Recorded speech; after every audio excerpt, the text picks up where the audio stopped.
بسم اللہ الرحمن الرحیم۔ السلام علیکم ناظرین، انایا چیما وائس میں دل کی گہرائیوں سے خوش آمدید۔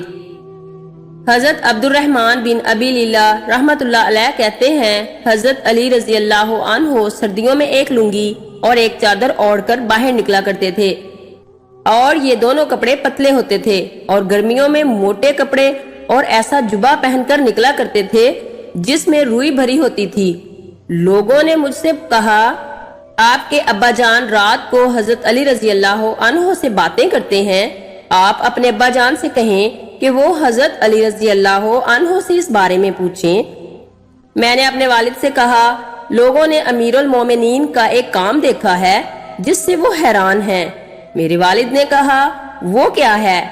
میں نے کہا، وہ سخت گرمی میں روئی والے جبہ اور موٹے کپڑوں میں باہر آتے ہیں، اور انہیں گرمی کی کوئی پرواہ نہیں ہوتی، اور سخت سردی میں پتلے کپڑوں میں باہر آتے ہیں، نہ انہیں سردی کی کوئی پرواہ ہوتی ہے اور نہ وہ سردی سے بچنے کی کوشش کرتے ہیں۔ تو کیا آپ نے ان سے اس بارے میں کچھ سنا ہے؟ لوگوں نے مجھ سے کہا ہے کہ جب آپ رات کو ان سے باتیں کریں تو یہ بات بھی ان سے پوچھ لیں۔ چنانچہ رات کو میرے والد حضرت علی رضی اللہ عنہ کے پاس گئے تو ان سے کہا، اے امیر المومنین، لوگ آپ سے ایک چیز کے بارے میں پوچھنا چاہتے ہیں۔ حضرت علی رضی اللہ عنہ نے کہا، وہ کیا ہے؟ میرے والد نے کہا، آپ سخت سردی میں روئی والا جبہ اور موٹے کپڑے پہن کر باہر آتے ہیں، اور سخت سردی میں دو پتلے کپڑے پہن کر باہر آتے ہیں، نہ آپ کو سردی کی پرواہ ہوتی ہے اور نہ اس سے بچنے کی کوشش کرتے ہیں۔ حضرت علی رضی اللہ عنہ نے فرمایا، اے ابو لیلہ، کیا آپ خیبر میں ہمارے ساتھ تھے؟ میرے والد نے کہا، اللہ کی قسم، میں آپ لوگوں کے ساتھ تھا۔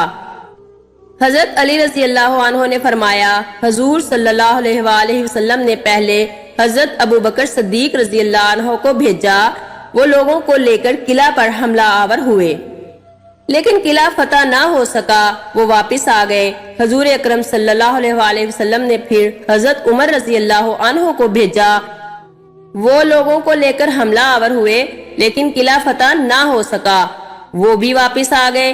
اس پر حضور اکرم صلی اللہ علیہ وآلہ وسلم نے فرمایا، اب میں جھنڈا ایسے آدمی کو دوں گا جسے اللہ اور اس کے رسول صلی اللہ علیہ وآلہ وسلم سے بہت محبت ہے، اللہ اس کے ہاتھوں فتح نصیب فرمائے گا۔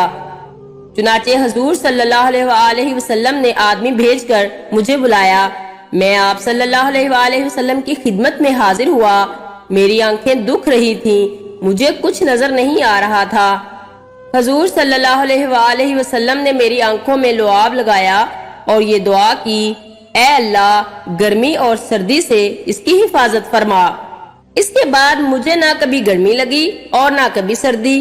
ابو نعیم رحمت اللہ علیہ کی روایت میں ہے کہ حضور صلی اللہ علیہ وآلہ وسلم نے اپنی دونوں ہتھیلیاں میری آنکھوں پر مل دیں اور یہ دعا فرمائی، اے اللہ، اس سے گرمی اور سردی دور کر دے۔ اس ذات کی قسم جس نے حضور اکرم صلی اللہ علیہ وآلہ وسلم کو حق دے کر بھیجا ہے، اس کے بعد آج تک گرمی اور سردی نے مجھے کچھ تکلیف نہیں پہنچائی۔ طبرانی رحمت اللہ علیہ کی ایک روایت میں ہے کہ حضرت سوید غفلہ رضی اللہ عنہ فرماتے، ہماری حضرت علی رضی اللہ عنہ سے سردیوں میں ملاقات ہوئی، انہوں نے صرف دو کپڑے پہن رکھے تھے۔ ہم نے ان سے کہا، آپ ہمارے علاقہ سے دھوکہ نہ کھائیں، ہمارا علاقہ آپ کے علاقہ جیسا نہیں ہے، یہاں سردی بہت زیادہ پڑتی ہے۔ حضرت علی رضی اللہ عنہ نے فرمایا، مجھے سردی بہت لگا کرتی تھی۔ جب حضور صلی اللہ علیہ وآلہ وسلم نے مجھے خیبر بھیجنے لگے تو میں نے عرض کیا کہ میری آنکھیں دکھ رہی ہیں۔ آپ صلی اللہ علیہ وآلہ وسلم نے میری آنکھوں میں لعاب لگایا اور اس کے بعد نہ مجھے کبھی سردی لگی اور نہ کبھی میری آنکھیں دکھنے لگی۔ تو ناظرین، اپنا خیال رکھیے گا، انایا چیما کو دعاؤں میں یاد رکھنا۔ اللہ حافظ۔